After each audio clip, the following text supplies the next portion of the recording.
Bom dia pessoal, eu me chamo João André e hoje a gente vai falar sobre gestão financeira na construção civil. Eu estou muito feliz de gravar esse vídeo porque eu vou falar sobre um exemplo que eu participei. Eu tive uma construtora assim que eu me formei, foi talvez o meu primeiro desafio aí como engenheiro. Eu e mais dois amigos montamos uma construtora, construímos algumas casas e foi muito interessante porque foi realmente uma época desafiadora. Três jovens recém-formados, com muita incerteza, muita imaturidade, muita coisa para aprender. Levamos muita porrada, mas foi muito legal, porque apesar de ter dado certo, além de ter dado certo, também foi engrandecedor. Eu acredito que boa parte do que eu aprendi, do que eu sei hoje, eu devo a esse período empreendendo na construção civil. E a gente vai utilizar, o legal também desse vídeo, que a gente vai utilizar números reais que aconteceram, da época de 2014, 2015, 2016, e a planilha também que a gente utilizava para gerenciar as obras, fazer a gestão financeira das obras naquela época. Fiz algumas adaptações na planilha simplesmente para torná-la mais didática, para a gente conseguir abordar aqui alguns conceitos da gestão financeira, mas no geral ela permanece praticamente a mesma do que a gente utilizava na época, inclusive com alguns errinhos que a gente poderia melhorar. Então essa aqui é a cara da planilha. E aí assim, a gente vai trazer aqui o business case de 4 casas. Na época, a construtora não tinha condições de fazer a gestão, de fazer a execução das 4 casas com recursos próprios, e a gente recorreu a investidores. E aí eu já quero trazer uma primeira reflexão aqui com vocês. Quando você trabalha com projetos, você faz um orçamento, que você tem uma estimativa de quanto, do total de recursos que você vai precisar para executar aquele projeto, você tem praticamente 3 formas de conseguir os recursos. Recursos próprios, capital dos sócios, que são investidos e aportados na empresa para a execução daquele projeto, e recursos de terceiros, que podem se dividir em 2. Ou recursos de investidores, que esperam um retorno sobre o capital investido, ou recursos do banco, financeiros, empréstimos, que você estipula já uma taxa a ser paga e você vai pagando mensalmente ou de acordo com a negociação com o banco. Então, até também pela nossa inexperiência na época, se você lembrar, em 2014 ou 15, 16, a gente vivia com a taxa Selic muito alta. Então, os empréstimos financeiros para uma pequena empresa, micro ou pequena empresa que estava iniciando, eram muito altos. Então, tinha um custo de capital muito alto. E a gente já tinha construído algumas casas, já tinha entendido a rentabilidade do negócio e conhecia algumas pessoas interessadas em entrar, em ter essa rentabilidade. Então, a gente abriu a oportunidade para essas pessoas. E aí, nessa primeira aba, a gente faz uma espécie de previsão de lucratividade, uma previsão da rentabilidade do negócio. Apresentava isso para o investidor, se ele topasse o risco para receber essa rentabilidade, lembrando que a gente lembrava que nada daqui era garantia, mas que a gente já tinha um histórico de algumas casas construídas no passado e que tinha tido uma rentabilidade muito próxima do que a gente estava apresentando. A gente estimava uma venda de R$100 mil por casa. O custo com a aquisição do terreno, mais a documentação para regularizar, era de R$10 mil por casa. O custo da construção por casa era de R$55 mil. O custo, que a gente cobrava uma taxa de administração para o investidor de 10% em relação ao custo de construção. Então tinha um custo aqui de R$ 5.500 de administração. A gente, na venda, pagava uma comissão ao corretor de 5%, então 5% de 100 mil, R$5 mil, e pagava os impostos do lucro presumido, imposto de renda, contribuição social sobre o lucro líquido, CONFINS e PIS. No total dos 100 mil, você tinha um lucro líquido de 18.570, que dava uma lucratividade de 18%, e que dá uma rentabilidade sobre o capital empregado de 26,34%. Então, isso aqui era uma previsão, uma espécie de análise de viabilidade do negócio. O investidor topasse, achasse interessante, ele aportava o capital. Para esse projeto que a gente vai estudar, a construção é de 4 casas. E aí a necessidade de capital, de giro, para executar essas 4 casas, era de R$282 mil. Estou simplesmente multiplicando isso aqui por 4. Então a gente precisava, antes de começar a construção dessas casas, levantar 282 mil com investidores. E aí assim, uma coisa que era interessante na nossa gestão financeira da empresa é que a gente tinha vários projetos em andamento. A gente podia ter uma reforma em Fortaleza, na capital, podia ter a construção dessas casas no interior, podia ter construção de um galpão em outra cidade, então a gente podia ter várias obras em andamento, mas o financeiro delas não podia se misturar, porque a partir do momento que eu misturava um financeiro de uma com a outra, eu começava a não enxergar mais os gastos e começava a não enxergar mais se eu estava tendo lucro ou estava tendo prejuízo naquele projeto. Então,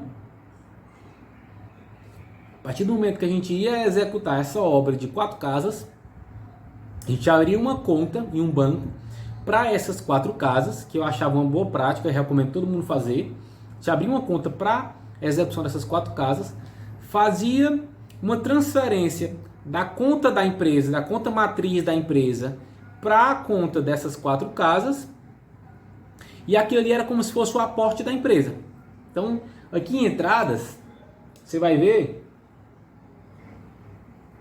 que são os aportes dos investidores e o aporte, inclusive, da construtora.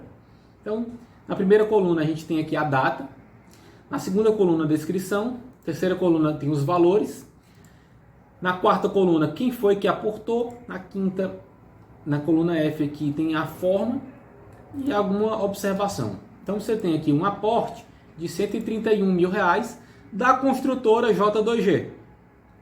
Depois tem 2 aportes do investidor João e 2 aportes do investidor Eduardo. Saúde. Obrigada. E 2 aportes do investidor Eduardo. Então você tem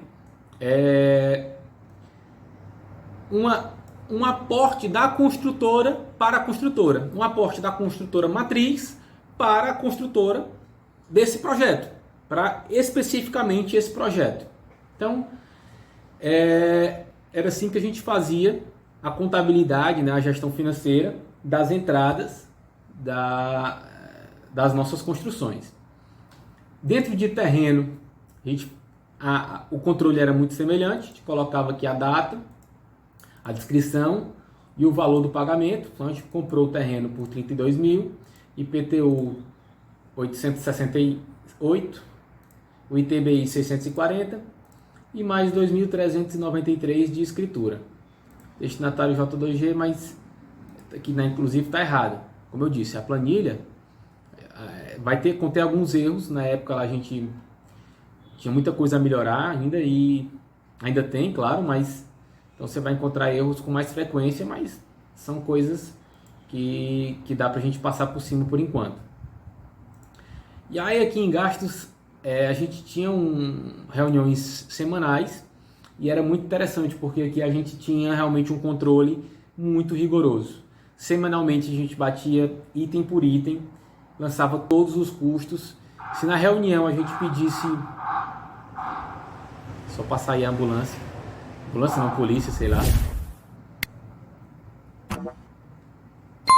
Então, se na nossa reunião a gente precisasse comprar uma pizza, comprar uma água, comprar um bombom, a gente registrava 100% das nossas despesas. Não deixava passar nada.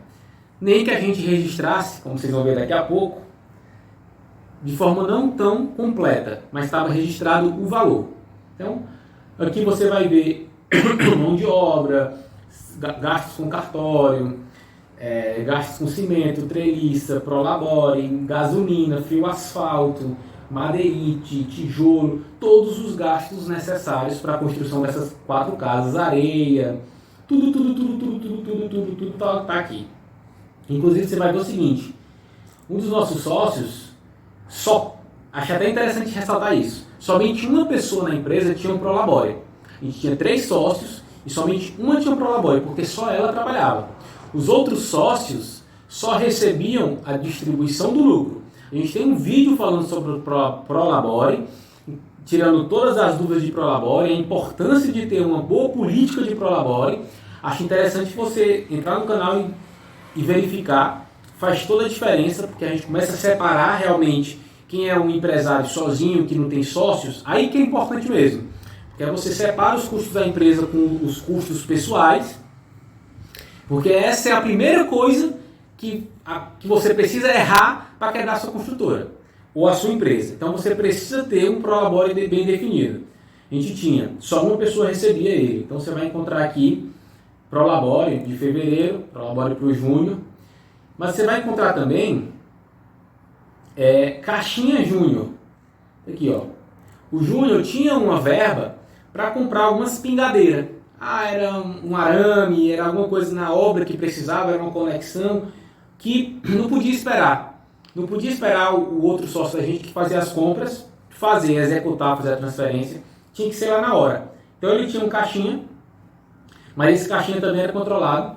Tem uma aba aqui, ó, reexibir, uma aba chamada caixinha aqui, em que a gente detalhava tudo que ele comprava, ele tinha que levar a nota, apesar de não dar, a gente confiava demais no Júnior, claro, mas tudo tinha que ser extremamente preto no branco, extremamente claro, até porque a gente tinha investidores, então a gente estava trabalhando com recursos de terceiros. Então,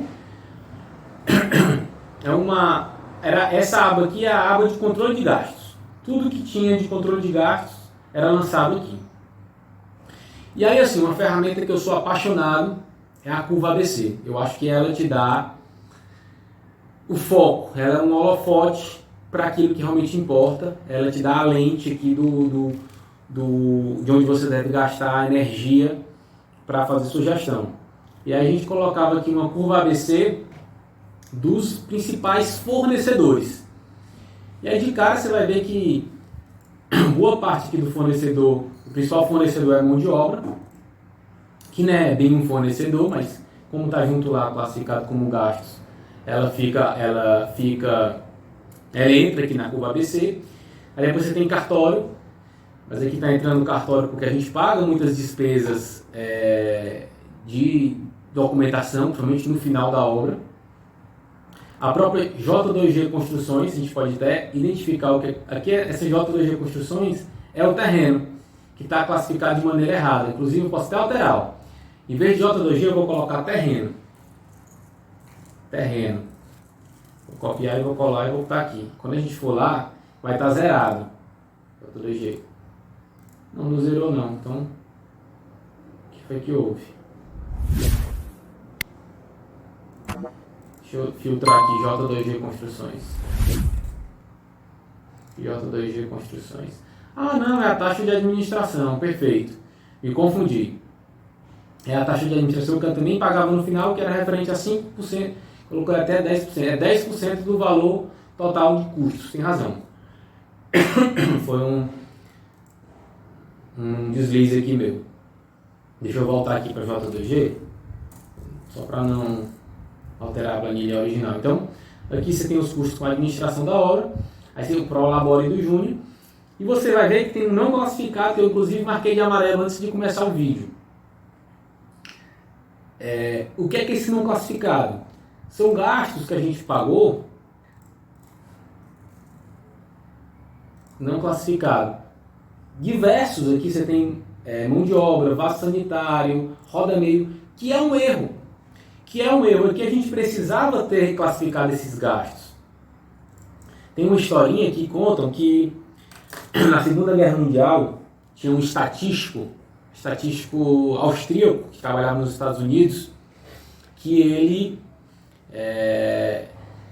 iam fazer os reforços nos aviões que chegavam baleados aí, com marcas de tiro da Segunda Guerra Mundial, da Alemanha e tal, e eles diziam, a maior frequência nos tiros está sendo nas regiões da asa, da cauda, então a gente tem que fazer o reforço dos nossos aviões nesses locais. E aí esse austríaco, acho que é austríaco, E aí esse cara levantou a seguinte hipótese: não, na verdade não. A gente está analisando os aviões que voltaram. A gente está analisando os aviões que não caíram. Os aviões que receberam os piores tiros, as piores balas, não chegaram nem a voltar. Eles caíram lá na Alemanha. E é onde não tem os tiros que é onde a gente deve focar. Porque a gente não está nem enxergando qual é o nosso problema. Porque onde realmente foi o nosso problema, fez com que os aviões caíssem. Então eu acho muito semelhante aqui. Onde eu não estou nem enxergando onde é os meus gastos, onde vai fazer a minha construtora cair. Eu preciso entrar aqui, nessa bolinha amarela, e entender o que é que eu estou fazendo. Por que eu tenho aqui quase 20 mil reais de gastos não classificados? Não posso aceitar isso. Naquela época isso passava despercebido. Não posso aceitar isso hoje. Precisa investigar aqui, reclassificar, entender onde é que a gente pode economizar. E assim, nas próximas construções, quais são os principais gastos? Eu vou trabalhar aqui, você vê que tem 0% praticamente gasto com esses fornecedores. Eu não vou focar na negociação com esses fornecedores. Eu vou focar na negociação com esses fornecedores. Você vê que se eu focar até aqui, até essa parente ferragens, eu tenho praticamente 80% dos custos da minha obra. Então até aqui, até Cerbrais, aqui, Ecotintas, são os meus principais fornecedores. É aqui que eu preciso focar. A minha negociação, entrar, fazer o controle do estoque, comprar com mais eficiência. Perfeito? Vamos em frente. Então, na aba geral, então ali, basicamente nessas 4 abas, entradas, terreno, gastos, essas 3 abas, entrada, terreno e gastos, eu faço todo o controle da gestão financeira. As outras abas vão me dar informações. Essa primeira aba de curva ABC vai colocar todos os meus gastos em ordem decrescente de relevância financeira, me dando holofote, me dando lente para aquilo que eu devo focar. A aba de geral, ela vai dar o panorama geral, quanto que eu gastei com terreno, 35 mil reais, quanto que eu gastei com mão de obra, 64 mil reais, quanto que eu gastei com engenharia de 25 mil reais, que é o Prolabore, quanto que eu gastei com material, 111 mil reais, quanto foi a taxa de administração da obra e quanto que eu gastei com a administração, a porcentagem referente a cada uma dessas categorias e o custo por casa. Aqui é o custo total das 4 casas e aqui é o custo de uma casa. Então está muito semelhante, você vê que está 72 mil, incluindo mão de obra, material, administração e terreno. Na análise de viabilidade, você tem aqui 70 mil reais, incluindo terreno, construção e administração. Então, realmente a gente bateu na trave aí. E aí, você tem o valor investido aqui de cada uma dos investidores, incluindo a própria construtora como um investidor e o lucro em relação à sua porcentagem. Então, se você pegar aqui 70 mil em relação a 288 mil, que é o valor investido, você vai ter 15 mil de lucro. A mesma proporção para os 87 mil dá 19 e a mesma proporção para os 131 mil dá os 29 mil. Ok? Dando uma rentabilidade igual para todo mundo. Uma rentabilidade de 22%. Então, se eu pegar aqui o 15 dividido pelos 70, vai dar os 22. E se eu fizer isso com 3, vai dar os mesmos 22. Então, está todo mundo recebendo a mesma rentabilidade. O maior investidor foi a própria construtora. Os outros 2 investidores muito semelhantes. O maior custo foi o material, depois mão de obra, depois terreno. Então, também temos um gráfico de pizza aqui para mostrar quais são os maiores custos e os maiores investidores. Aqui a gente tem um histórico de impostos das últimas casas vendidas, dá um valor de 5,93%, que também é muito equivalente a esses impostos aqui. Na verdade, a gente tirou de lá, do histórico. E a gente tem uma DRE. A gente faturou com a venda dessas 4 casas 395 mil reais. Teve 288 mil de custos variáveis, ficou 107 mil de lucro bruto. Não tem custos fixos, porque a gente trabalhou em um modelo de sociedade específica para esse projeto. Os custos fixos, a gente trabalhava como se fosse na construtora matriz, e aí o lucro que a gente aportava lá pagava os custos fixos, de maneira diferente fazer a gestão financeira, mas dava certo. Os custos com corretagem, com imposto e o lucro bruto, o lucro líquido. Perfeito? E aí quanto é que ficou no final das contas para a construtora? Mas o que eu queria mostrar para finalizar é esse fluxo de caixa. Então, você vai encontrar aqui os primeiros aportes. A gente já viu aqui o aporte da J2G, o aporte do João, do Eduardo. E aí começa todos os custos da obra. Ok? E no final, a gente vai ter a venda das 4 casas. Transformando isso aqui num gráfico, a gente vai ter algo semelhante a isso daqui. Que aí eu vou precisar talvez até tirar o meu rosto agora para a gente enxergar tudo. Mas o que é que acontece aqui? Você tem inicialmente o capital inicial da empresa de 130, que foi esse aporte aqui, 131 mil. E a gente consegue essa parcela aqui através de investidores, que poderia ser, por exemplo, banco, empréstimos. Então é uma parte de capital, recursos próprios, e uma parte de capital de terceiros. E aí começa a fazer os desembolsos, os pagamentos, começa a construir, começa a desembolsar, pagar fornecedor, executar o projeto. Aqui no final tem uma grande queda, que é justamente pagamento de imposto, taxas, cartório, documentação. E tem um grande salto que é as vendas. Que tá, claro que a gente não vai ver as 4 casas de uma vez, é simplesmente aqui também para a gente fazer uma análise.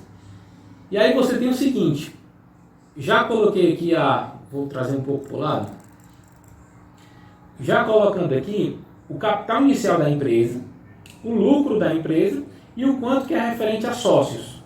Aos sócios não, a investidores. Então, você vê que inicialmente os investidores tinham essa parcela, saíram com essa parcela e o caixa da empresa que ela aportou foi essa parcela, porque tem uma linha vermelha para ficar mais fácil da gente perceber isso. E isso aqui é justamente o lucro da empresa. Então você tem, a empresa iniciou com 131 mil, teve 60 mil de lucro e saiu com 191 mil de caixa. E aí eu queria levantar aqui, na época, eu não lembro, a gente nem chegou a fazer isso. Mas na época a gente trabalhava com uma taxa Selic muito alta. 2014, não sei se vocês vão lembrar, taxa Selic acho que estava mais de 10%. 14%, não sei. E assim, a gente tinha um caixa relativamente alto. Relativamente alto, estou dizendo até porque eu peguei até aqui um balanço patrimonial da Ambev de 7 de maio de 2020 e o caixa da Ambev no dia 31 de março de 2020, isso aqui é público, ela divulgou no site de relacionamento com investidores. A Ambev tinha 13 bilhões de reais em caixa, em dinheiro nas contas dela. Então assim, 13 bilhões não pode obrigatoriamente estar parado. É um custo de capital muito alto. Ela precisa estar com esse dinheiro aplicado. Obviamente que ela precisa estar com esse dinheiro aplicado em alguma aplicação financeira, em algum ativo financeiro que dê liquidez para ela, para que ela possa resgatar na hora que ela quiser.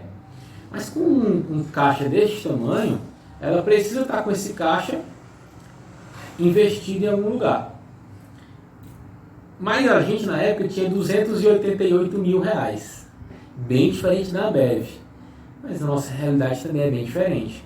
E 288 mil reais aplicados durante esses 7 meses, já considerando as despesas, ou seja, o saldo acumulado caindo, e considerando um investimento que desse um retorno de 1% ao mês, considerando que a taxa Selic na época era muito alta, a gente conseguiria ter R$ 16.903 de retorno financeiro, que equivale inclusive a 28% do nosso lucro da construtora. Então, eu queria chamar um ponto de atenção aqui nesse vídeo, para se você tem uma empresa, uma construtora que normalmente trabalha com cifras financeiras muito altas e períodos muito longos, esse caixa precisa estar aplicado. Esse caixa precisa estar aplicado num ativo, num investimento que lhe dê liquidez, mas ele não pode estar na sua conta corrente parada. Ele precisa estar sendo aplicado. Inclusive, é bom você questionar o seu gerente, porque ele já deve estar aplicando para bater algumas metas, mas pode não ser uma aplicação muito interessante. Ele pode estar aplicado num CDB de 80%, você não está ganhando nada. Então, vale a pena, se tiver um caixa interessante, um relacionamento com o seu banco, vale a pena você reestudar aí essa questão. Mas era isso que eu queria trazer para vocês, um pouco aí dos números da gestão financeira das construtoras, trazendo um business case real de uma construção de 4 casas populares. Espero que vocês tenham gostado, fiquem com Deus e até a próxima.